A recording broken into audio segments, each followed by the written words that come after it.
head a little, as though he is beginning to lose interest in her, and he snorts abruptly, spraying her face with seawater, the spiky claws on his foreflipper breaking the surface of the water as he moves. He turns his head, creating thick dark wrinkles around his neck. But after his black eyes casually scan the horizon, they return to her.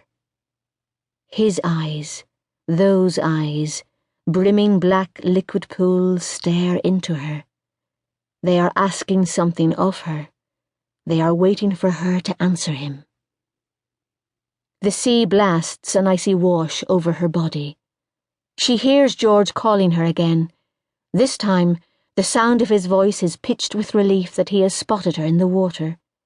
His voice pulls at her. "Katherine! Katherine!" he calls. Does he see the seal beside her? Does he see him? "Katherine, over here!" A new spiral of fear kicks in at the sound of her husband's voice. What if George cannot reach her? What if he frightens the seal and provokes it? She feels her stomach lurch as though she might get sick. Reflux burns her throat. Her chest tightens. The eyes of the seal still hold on her. The heft of his body is now remarkably still, his bulk buoyed by the obedient sea. That big, grey head.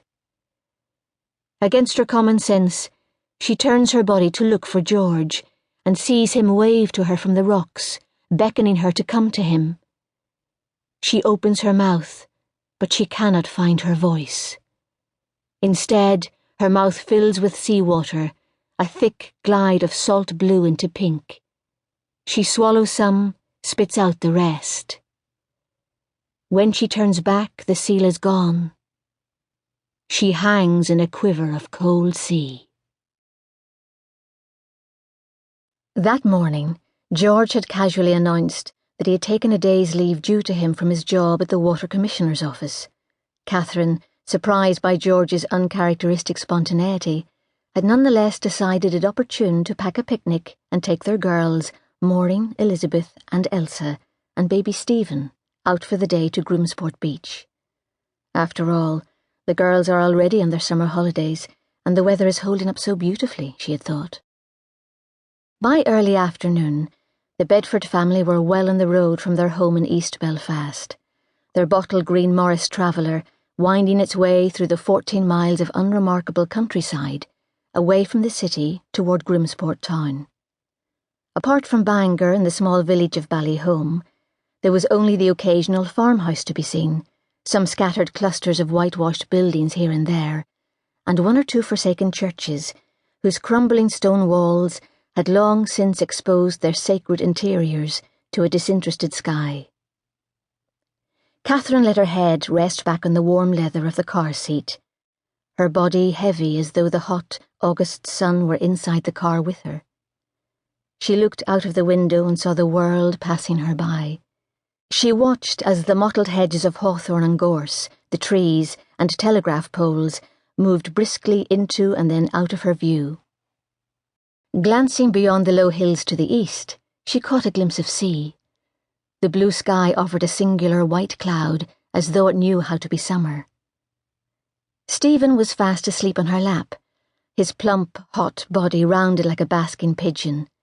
Elizabeth and Elsa were jostling with each other beside her in the back of the car, whacking each other with a flat palm when they spotted a blue car on the road, and sticking out their tongues at each other when they saw a brown car.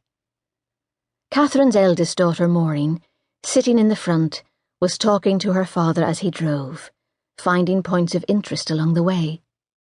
To Katherine, Maureen sounded older than her 14 years, so amiable and agreeable was her tone, so ladylike and pleasantly curious. As her father drove, he occasionally lifted a hand off the steering wheel to point to a particular building or a stretch of land, and Maureen nodded her head and smiled politely, and said that they had learnt that at school, and her father said, really, had they? Only when Elsa or Elizabeth stretched through the gap between the car seats to punch Maureen had she lost her composure to bark at her younger sisters and roll her eyes at them. Katherine pressed her body against the car seat with some difficulty.